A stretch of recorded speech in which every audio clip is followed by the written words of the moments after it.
I'm not even sure how to write this out. This all started last year and came to surface recently. My husband says he's done, and I believe him. We've been married for 7 years. I'm in my early 30s. No kids. He's in his mid-30s. We both work. We went out on weekends sometimes. We had a routine. I guess that's part of the problem. It felt like routine. It felt like nothing was ever changing or exciting. That's not an excuse, I know that. I just want to explain how I let it get to this point. I started playing this online game sometime last summer. I won't say which one, because I don't want people who know me figuring this out.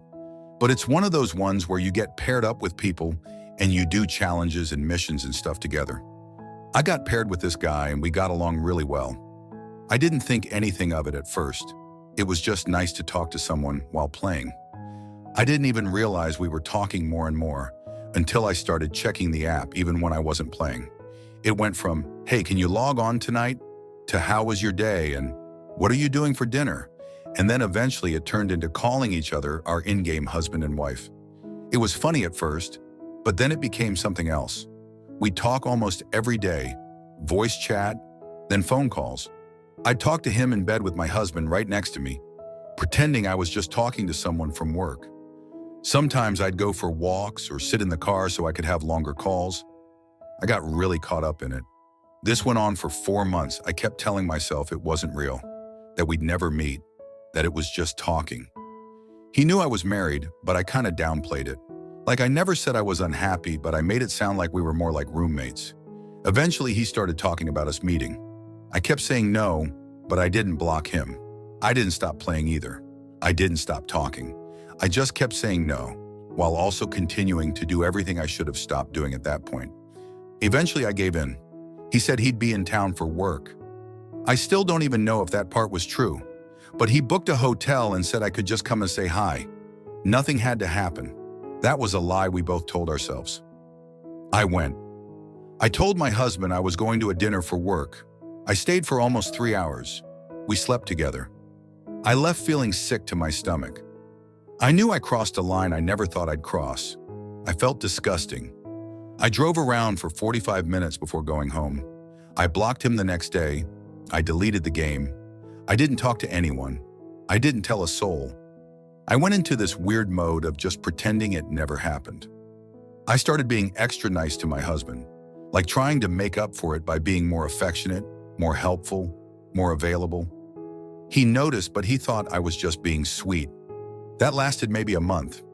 Then out of nowhere, my husband calls me at work, says he needs to talk. I knew something was wrong. I come home shaking in my boots and he's sitting on the couch with his phone in his hand. He asked me who this guy is. I freeze. I didn't even say anything. That gave it away right there. He tells me the guy found him on Facebook, sent screenshots of messages, voice recordings, photos I sent him which I never sent to husband. Even sent a message that said, ask her what hotel it was. He did. I didn't answer. I didn't even try to lie. I just sat there. He said, I already know the hotel. I just wanted to see if you'd lie. And then he walked out. Since then, everything has been falling apart. He told his sister first, then his mom, then his dad, then his 2 cousins who live nearby. I started getting texts from his aunt, from one of his co-workers' wives, from his childhood best friend's wife who I've only met twice. I started blocking everyone. It was too much. Some of them were just asking why. Some of them were accusing me, calling me names. I don't get why they're angry. This has nothing to do with them. So I blocked them all. I didn't even read most of it. But I keep getting spam from at least one number every day. It's just infuriating and adding to all the stress on top of everything. He told me he wants a separation, and he's not sure if he'll even consider talking after that. He's been staying at his dad's. I haven't seen him except once when he came to grab more clothes. He didn't even say anything. Just walked in, packed, left. I asked him to talk, and he said, you did all that talking with him for 4 months. It's too late to do it with me now. I've been sleeping on the couch even though the bed is empty. It just doesn't feel right. I don't know what to do with myself. I keep thinking I should have stopped sooner. I should have never agreed to meet him. I should have never responded to that first message. I know this is my fault. I just didn't think it would destroy everything like this. I thought it was just one small thing I could keep in a corner of my life that wouldn't affect the rest. I feel like an idiot. I feel like I ruined something that wasn't even broken. People keep asking if I regret it, and the answer is complicated. I regret the hotel. I regret lying. I regret how I handled everything after. But I also feel like I've just been cut out of my own life. Everyone turned on me so fast. I can't even say I'm sorry. No one wants to hear it. Update: my marriage officially ended today. It's been over for months, but now it's legally over. The separation turned into divorce, and now it's all finalized. My ex didn't change his mind. He never said he wanted to try again. He never even hinted at it. I kept hoping that maybe after some time he'd be open to therapy or talking or something. But no. Every message was straight business, legal stuff, timeline, dates, nothing else. He only talked through his lawyer by the end of it. There was one thing I really didn't expect: the house. I thought I'd be able to stay in it.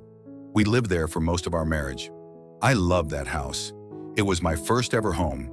I never had a home growing up. I did all the decorating in it. I picked out the furniture. I planted the garden in the back.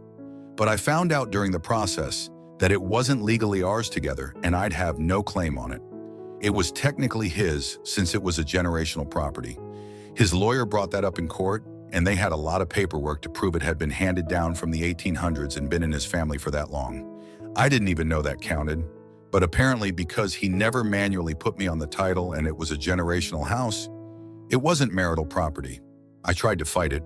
My lawyer said we could push for some kind of compensation, but it was weak. I was so upset when I found out. I cried after we came out of the courtroom. They had taken the very last thing that came from my marriage away from me. Then I got angry. I said it wasn't fair, that I put so much work into that place. I yelled in the parking lot afterwards. It was humiliating. His father got angry and tried to get in my face, but my ex held him back. I begged my ex in one email to at least let me stay there until I found a new place. He didn't respond. The court gave me 30 days to move out. I moved in with a friend for now, just temporary. There's really nothing left to fix anymore. What astounded me was how he never wanted closure. He never even wanted to really talk with me after he got me to admit to meeting the AP at the hotel. We crossed paths once and he walked right past me. Not even a nod. I felt empty. It's like I don't exist to him anymore. I think that's what hurts the most, even more than the divorce. The fact that you don't occupy the teeniest space in your ex's heart after nearly a decade together hurts.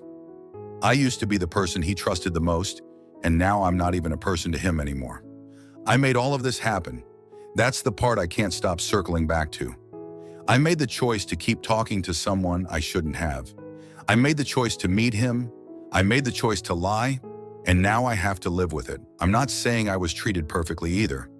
My ex could have talked to me or told me something felt off before it got to this point, but he didn't cheat. I did. So whatever mistakes he made, they weren't this. I don't have my husband. I don't have my house. I don't even have the stupid game anymore. All I have is this weird silence where my marriage used to be.